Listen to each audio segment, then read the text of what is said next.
Today we will be looking at a case from the very start of the 20th century, so sit back as we go to England. Rose Harsent was born on the 27th of December 1879 to William Peter Harsent and his wife Betsy Elizabeth in the picturesque village of Peasenhall, nestled in the heart of the English county of Suffolk. She enjoyed an idyllic upbringing in this charming rural community, surrounded by its rich history and natural beauty. Peasenhall was renowned for embodying the essence of traditional English countryside life and was characterised by rolling fields, timeless architecture, and a serene atmosphere that deeply influenced her early years. She attended the local primary school, as this was a time when significant progress was being made in education for girls in England. The 1880 Education Act made school attendance compulsory for children aged 5 to 10, and both girls and boys now had access to free education. This shift led to a significant reduction in child labour and an improvement in literary rates across the country. However, despite these advances, social expectations still limited girls' opportunities for higher education and professional careers. As a result, once Rose completed her schooling, she entered domestic service. By 1902, she was 22 years old and working for the Crisp family at their property in Peasenhall, which was called Providence House. She was considered an attractive young woman, but was sometimes described as shy and a little reserved, and although very courteous and polite, she did not seem to socialise very much. She was an active member of the primitive Methodist Church in the nearby village of Sipton, which was just a short walk from Peasenhall. Here she attended services regularly, sang in the choir, and participated in church events. However, her life was not without its challenges. Although the early 1900s were a time of change in Europe, with new ideas and movements beginning to shape society, Rose's life remained quiet and somewhat isolated. At Providence House, she was given a small private bedroom in the attic, tucked away from the rest of the household, with a small window that provided a view to the village and the surrounding fields. There was a narrow staircase that led down to the kitchen. While this arrangement was convenient for her work, it also meant that she had little social interaction outside of her job in the church. Her employer, Mrs. Crisp, was also a regular churchgoer, but she attended the Wesleyan Methodist Church in Peasenhall, which was known as a doctor's chapel, and was where her husband served as a church deacon. One of Rose's tasks was to clean there, ensuring the chapel was always maintained for its congregation. On the 31st of May 1902, Rose got ready for bed after a tiring day. The weather had taken a sudden turn, with heavy rain beginning to fall, and there were signs that a storm was approaching. However, Rose had something else on her mind. She had received a letter earlier in the day and was reflecting its contents. The letter read, "Dear R, I will try to see you tonight at 12 o'clock at your place. If you put a light in your window at 10 for about 10 minutes, then you can put it out again. Do not have a light in your room at 12, as I will come round the back way." Rose followed the instructions, leaving her light on for 10 minutes as requested. Later, as the storm raged across Peasenhall, lightning flashed across the sky, illuminating the village. On the morning of the 1st of June 1902, William Harsent, Rose's father, decided to pay her a visit at Providence House. He needed to return some fresh laundry, so made his way to the back entrance. It was a quiet morning in Peasenhall, and there was no sign of anything unusual. However, when he entered the house, he was confronted with a horrifying sight. Rose's body lay in a pool of blood, her throat slashed, with deep gashes on her shoulders, and several stab wounds. Her nightdress was burned, and parts of her body were charred, as though someone had tried to set a fire to her remains. It was clear that she had been dead for several hours. The police were contacted, and Constable Nunn was the first to arrive. He sealed off the area and inspected the scene. He discovered fragments of a newspaper that appeared to have been used in an attempt to start a fire. The paper was identified as the East Anglian Daily Times, a publication that was not taken by anyone living at Providence House. The details stood out, as it seemed unusual for a paper that wasn't part of the household's regular delivery to be found at the scene of a crime. A broken paraffin lamp lay on the floor, which appeared to have been used in the failed attempt to set the house on fire. Following his initial findings, Superintendent Staunton of Suffolk Police was assigned to lead the investigation. He instructed his officers to speak to the residents of the small village. Mrs. Crisp, who lived in Providence House with her husband and Rose, reported hearing a scream sometime after 1 p.m.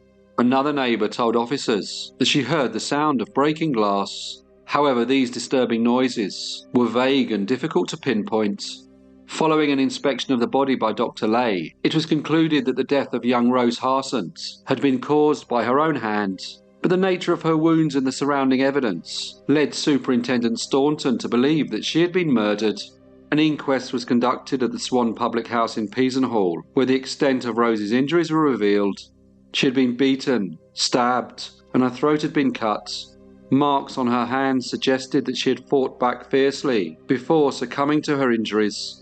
Most shockingly, it was discovered that she had been 6 months pregnant at the time of her death.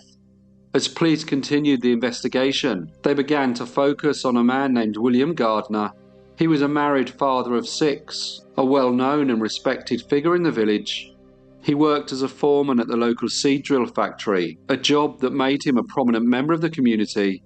However, it was his role as a lay preacher at the same Methodist church that Rose attended that made him particularly noteworthy in the investigation. While Mr. Gardiner was generally regarded with respect, he had a reputation for being somewhat domineering, and his strong personality had earned him both admiration and wariness amongst the villagers. As the investigation deepened, the police began to scrutinise his connections with Rose and the possible motives that might link him to the tragic death. Officers began to speculate that he was the father of Rose's unborn child, and fearing that the scandal could destroy his reputation and marriage, they theorised that he had arranged to meet her that night with the intention of silencing her permanently. The funeral of Rose Harsent took place on Thursday the 5th of June, and the whole village turned out to pay their respects. On the same day as her burial, William Gardiner appeared before the local magistrates. The courthouse was packed with members of the press and the public, who showed intense interest in the proceedings. The accused man was neatly dressed in a blue serge jacket and tweed trousers, and appeared deeply aware of the seriousness of his situation. The hearing was brief, as the police stated that they were not yet ready to proceed, having only just handed the case over to the public prosecutor. Mr. Gardiner was then remanded for a week. The evidence against William Gardiner was largely circumstantial, but it was enough to raise serious suspicion. Witnesses claimed to have seen him near Rose's home on the night of the murder, a detail that placed him uncomfortably close to the scene. Additionally, the message sent to Rose that night was believed to match his handwriting.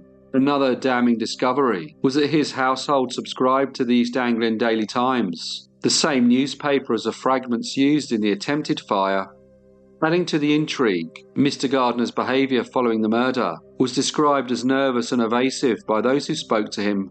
His reluctance to provide clear answers during questioning only deepened suspicions.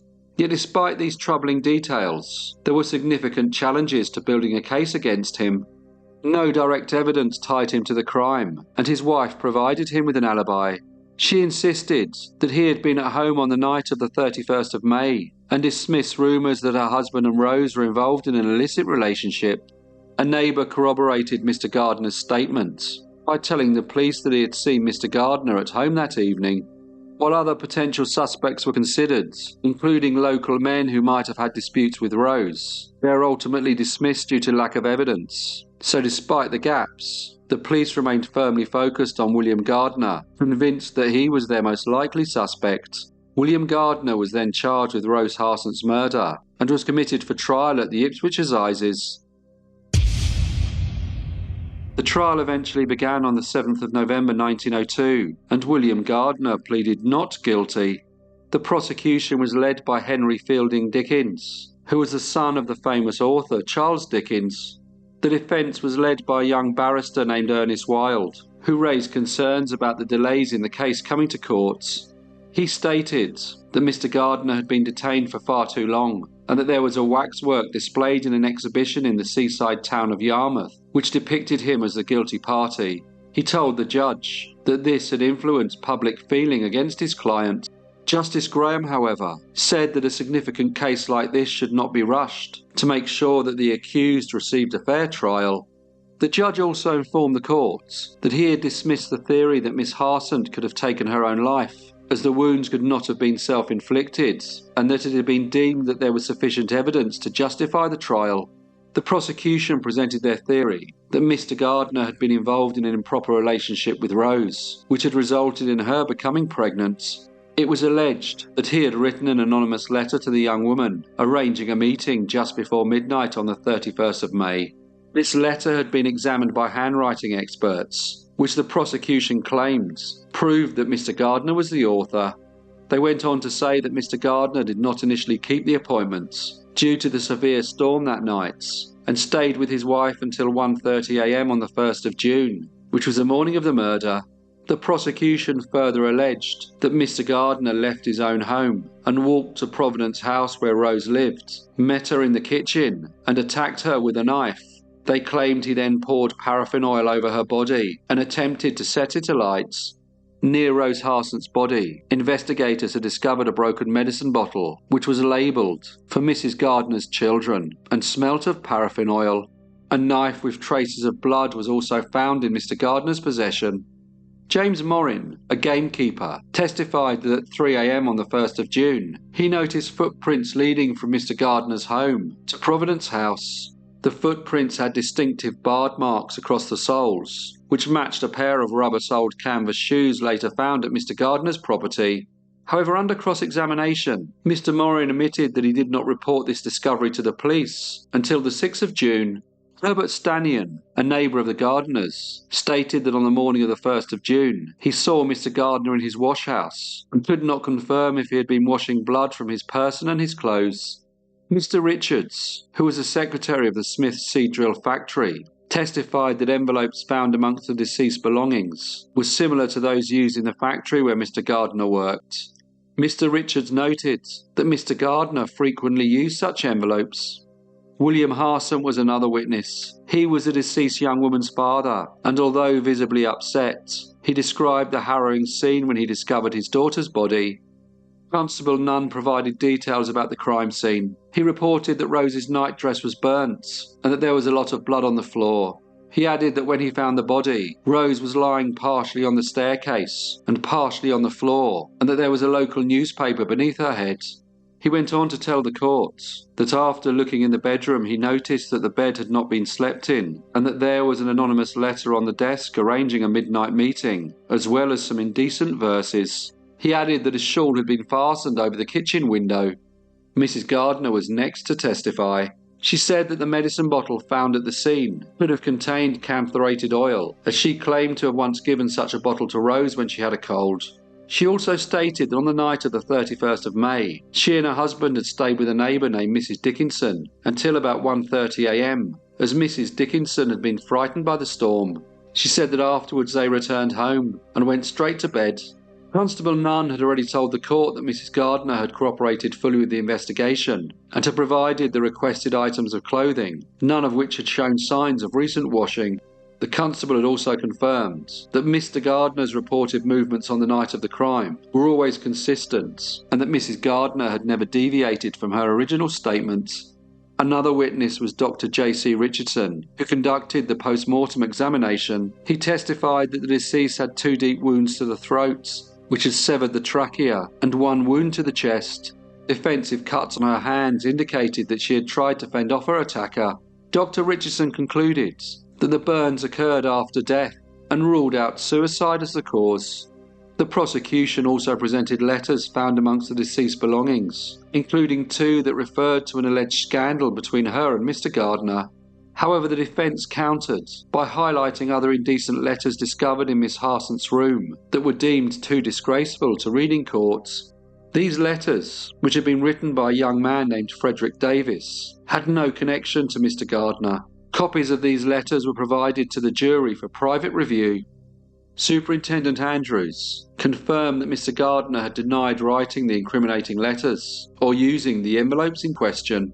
A witness named Alfonso Skinner, who worked at the Smith seed drill factory, repeated the testimony that he had previously given at the inquest. He stated that about a year earlier, he had overheard a conversation between Mr. Gardiner and Rose Harsent at the Methodist Church.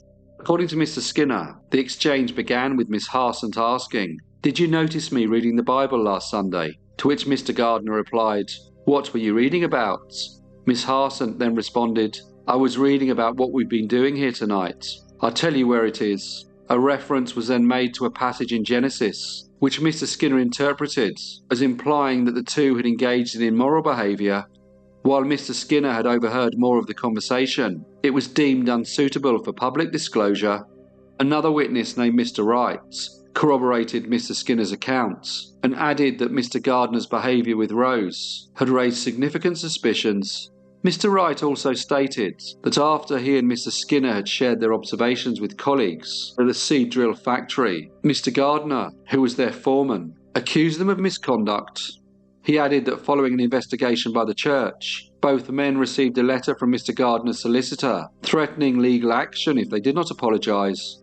Despite the threats, Mr. Wright said that neither he nor Mr. Skinner issued an apology.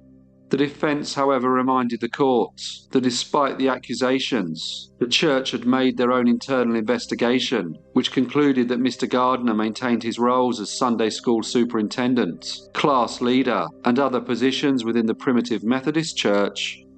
Harry Harsent, Rose's younger brother, was an important witness. He testified that he had delivered several letters from Mr. Gardiner to his sister, and these letters were then presented to the courts and described as amorous in nature. The prosecution's case relied heavily on the alleged relationship between Mr. Gardiner and Rose, as well as circumstantial evidence and the physical evidence found at the scene. The defence argued that all of this was insufficient to prove Mr. Gardiner's guilt beyond reasonable doubt, and highlighted the lack of direct evidence linking him to the crime. Mr. Wilde described the case as either a tragic miscarriage of justice or one of the most shocking crimes in recent history. He argued that the prosecution case rested entirely on circumstantial evidence, all of which he believed was unreliable. He questioned the handwriting evidence, suggesting that the letter arranging a midnight meeting with Rose had been forged to implicate Mr. Gardiner. He pointed out that the prosecution had called only one handwriting expert, while the defence had presented two, both of who disagreed with the claim that Mr. Gardiner had written the letters. He acknowledged similarities in the handwriting, but emphasised the differences, which he said raised significant doubts. The defence also challenged the footprints that led from Mr. Gardiner's home to Providence house where Rose lived. They argued that Mr. Gardiner's shoes, which allegedly had made these prints, were presented to the police clean and undamaged, inconsistent with them being worn during a violent crime. Mr. Gardiner's willingness to testify was highlighted as a sign of his innocence. Mr. Wilde claimed that no guilty man would voluntarily face cross-examination. He also argued that Mr. Gardiner's letters to Rose were proper and unremarkable, unlike the incriminating letters that might be expected if they had engaged in an illicit relationship. He went on to question the identity of the father of Rose's unborn child, suggesting that it was not Mr. Gardiner at all. He asked whether the jury believed the father was a man who wrote letters reflecting Christian values, or someone whose letters were too indecent to read in courts. In his closing remarks, Mr. Wilde suggested that the case against his client was based on a hideous mistake, and this prompted an emotional reaction from Mr. Gardiner, who broke down in tears. The prosecution, however, argued that the murder was premeditated and pointed to all the evidence as proof of Mr. Gardiner's guilt. When the closing arguments ended, the judge summed up the case, and the jury was sent out to deliberate. However, they were unable to reach a unanimous verdict, resulting in a hung jury. 11 found Mr. Gardiner guilty, and 1 found him not guilty. The judge asked the foreman if with further deliberation they may be able to come to a unanimous verdict, but the foreman replied that he did not think it would be possible. Mr. Gardiner was remanded in custody until his second trial that began on the 20th of January 1903 and was presided over by Justice Lawrence. The second trial largely mirrored the first, with the same evidence and arguments presented. Once again, the jury failed to reach a verdict, leading to another hung jury. This time, it was reported that the jurors were 11-1 in favour of acquittal. Mr. Gardiner was then taken back to his prison cell to await a third trial.